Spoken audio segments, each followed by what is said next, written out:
como no sea me parece a mí, ¿no?, la de educarse tanto como pueda.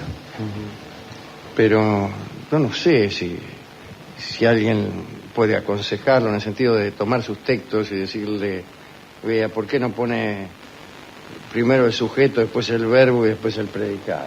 No es un mal consejo, de todos modos. Pero no sé qué decirle en serio, ¿no? Laura Saeferer me dice cosas que me ha gustado leer, gracias. Maximiliano Lado dice que su novia llegó tardísimo a casa y él le preguntó, ¿qué estabas haciendo anoche?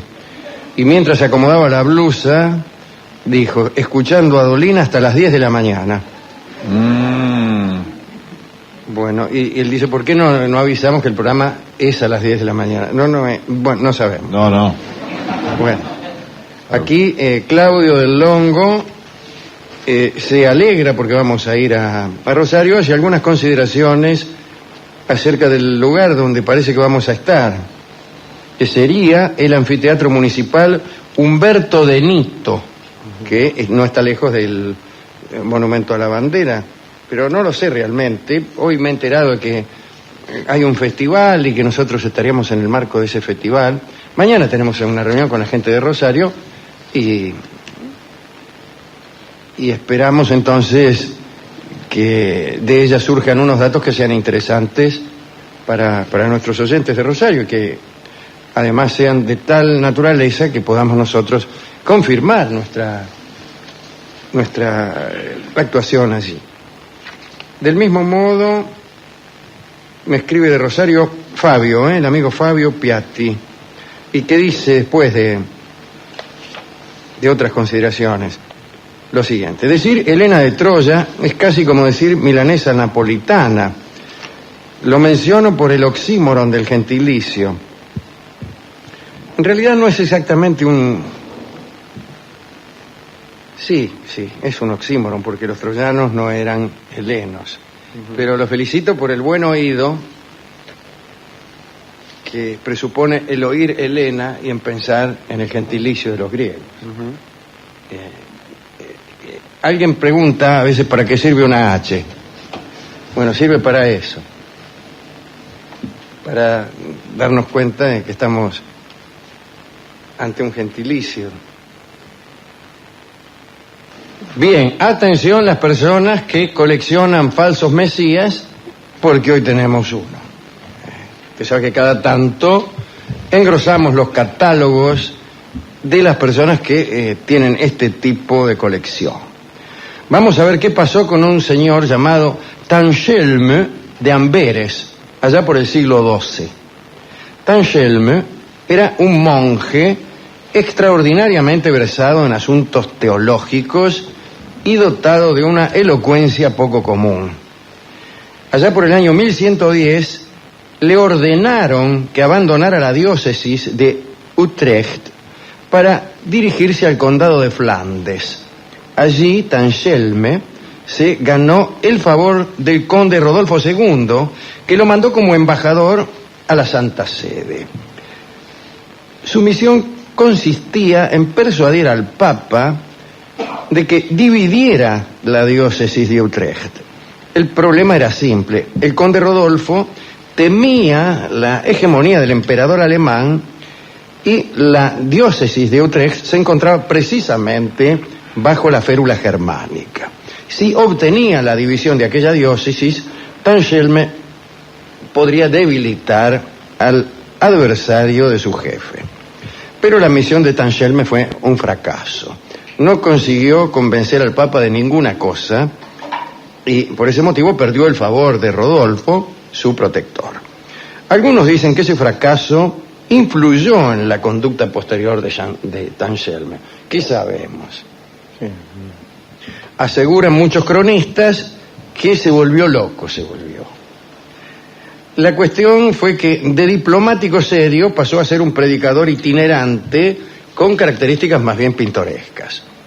Para demostrar su poder sobre la naturaleza, se hacía seguir por cientos de animales. Desde luego, primeramente los adiestraría, calculo yo. Tangelme caminaba seguido por vacas, perros y pájaros. Algunos dicen que hasta por serpientes. Cuentan que a su paso los árboles se sacudían, tal como sucedía cuando Orfeo tocaba la flauta. ¿O acaso cuando cantaba? Ya que yo sepa, Orfeo no tocaba la flauta. Bien, de todos modos, algunos cronistas escépticos que nunca faltan dicen que algunos amigos de Tangelme movían los árboles cuando él pasaba. Ajá. Y entonces la gente demasiado crédula pensaba que los árboles se movían por decisión propia. Más allá de las explicaciones de este caso, la cuestión fue que Tangelme era seguido fervorosamente por algunos. Recorrió la región del Brabante, de Flandes, Bavaria, llegó hasta Amberes y ahí se radicó. Predicaba en los campos. Su mensaje era moralista. Denunciaba a los sacerdotes corruptos que vivían en concubinato o que se enriquecían a expensas de los fieles. Después se le agarró con cierta burocracia teológica, decía que los sacramentos eran profanaciones, que las iglesias eran burdeles que sobrevivían merced al diezmo. Su prédica tuvo un efecto efímero pero contundente. Las iglesias de Amberes quedaron desiertas. La gente se enojó y no fue más a la iglesia. Desde luego, las arcas de estas iglesias dejaban de percibir el diezmo. Tangelme fundó ahí mismo una comunidad teocrática y organizó a sus propios fieles en 3 castas. En torno al maestro había en primer lugar 12 apóstoles, más una mujer que simbolizaba a la Virgen. Después venía el ejército, que estaba formado nada menos que por 3.000 hombres. Y por último, los simples creyentes en la doctrina, que eran los que participaban en los oficios. Poco después de esta organización, Tangelme declaró algo bastante fuerte. Dijo que era redondamente Dios, nada menos, y que poseía al Espíritu Santo en el mismo grado que Cristo. Y para demostrarlo, realizaba algunos actos cuasi paródicos. Llegó a celebrar unas especies de esponsales con una estatua de la Virgen María. Cuando daba un sermón, acostumbraba a estar rodeado por una escolta que directamente lo llevaba en andas. Así que en vez de subirse a un púlpito, se subía a unos señores. Tangelme desterró los crucifijos convencionales y puso en lugar de Cristo su propia figura. Esto era especialmente enojoso porque Tangelme era bien distinto al Cristo. Y así aparecieron crucifijos con un señor calvo y rechoncho que no convidaba en absoluto a la piedad. Cuando Tangelme tomaba un baño, repartía el agua que usaba para que la utilizaran como medicamento milagroso.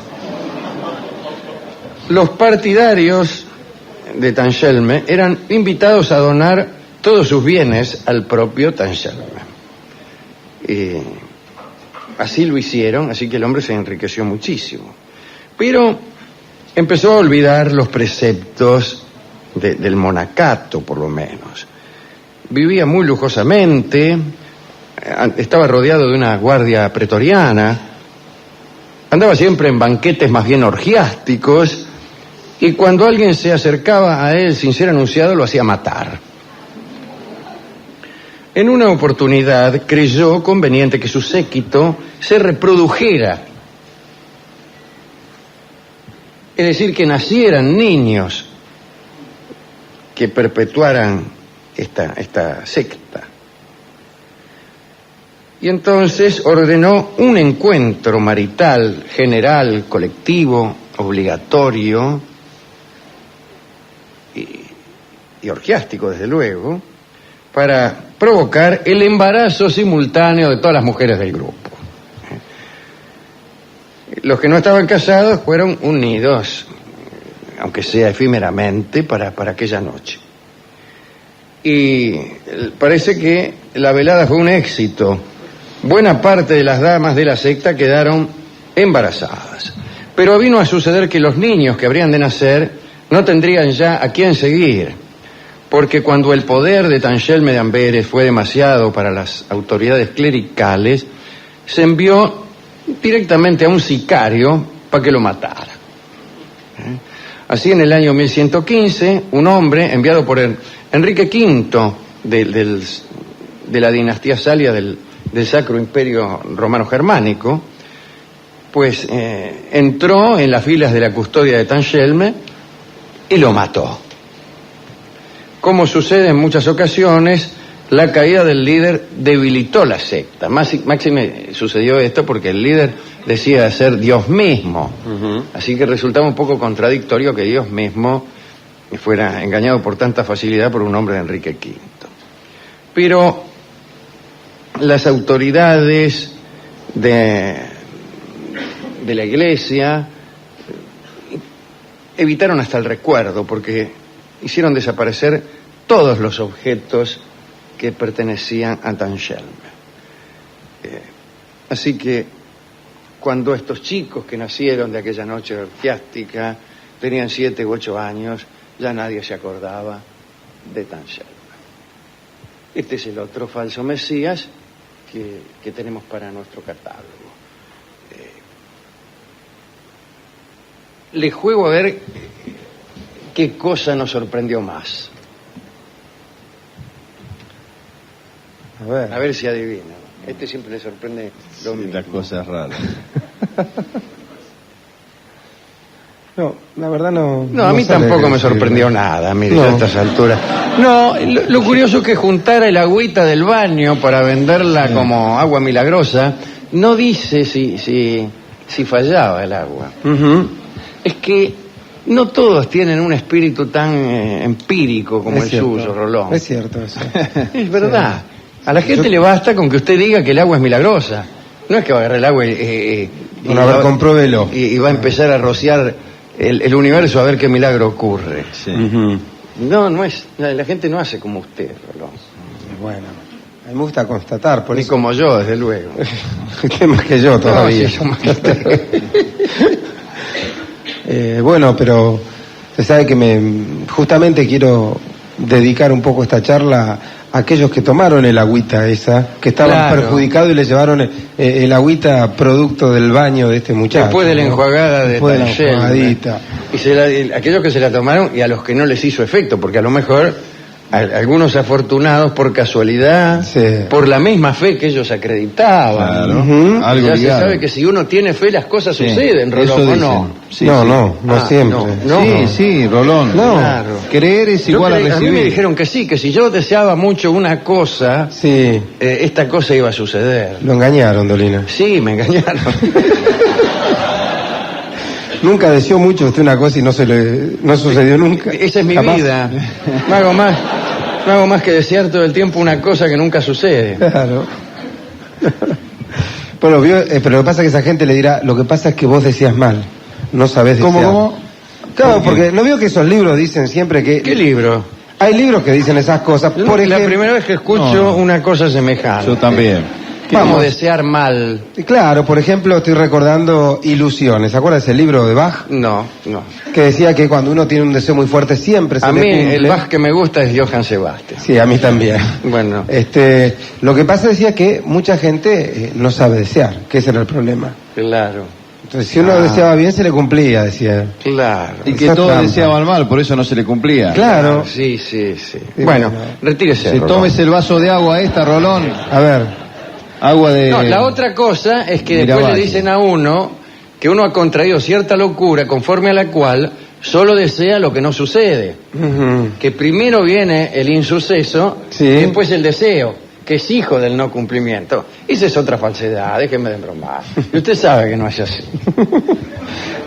No siempre es así, tiene razón usted. Pero claro, hay gente que acostumbra a señalar del modo más inequívoco el objeto de su deseo en tiempo y forma adecuado. Claro, es ese y no otro. Es ese y no otro. Bien. E incluso a veces hasta se cumple. Sí, señor, por un rato. Y en que sea por un rato, se cumple nada más que para jorobar a los que dicen que uno desea aquello que no le ocurre solo porque no le ocurre. No. No, deseo las cosas que me gustan mucho, no las cosas que no me ocurren. Sí, habrá porque ya le veo a usted cara psicológica de decir, basta que a usted una mina no le haga caso para que usted la desee. No, fíjese que no. Habrá habido muchas mujeres que no le hicieron caso y usted agradecido. Pero efectivamente, y muchas más ha habido que le hicieron caso y le gustaba. Que me hicieron caso y me gustaba, y muchísimas más que me gustaban antes de que yo supiera que no me iban a hacer caso. Correcto. Ese es el tema. Está bien. Es ahí la clave de esta conversación. Me gustaban de antes. Sí. Así que por eso cuando alguien me gusta yo lo digo enseguida. Lo hace ostensible. Voy al registro civil. Y lo deja sentado. Y lo dejo asentado. Guarda que me gusta fulana. Después cuando no me dé bolilla, no sea cosa que ustedes crean que me gusta por eso. No, me gusta por otras razones. Claro. Que si quiere, en fascículo cerrado, las despacharé por mesas de entrada. Son más ostensibles las razones que... Seguramente. Bien. Hemos ido a la discoteca a buscar canciones que tuvieran que ver con esta historia. Yo creí que a usted le iba a sorprender el crucifijo propio que se había hecho construir. Tiene razón. Tancheme, un crucifijo con un pelado, ¿no? Pelado, un gordito pelado. Realmente una herejía triple. Y la canción que vamos a escuchar es bellísima, se llama Cruz de Palo y la canta Nelly Omar. Adelante.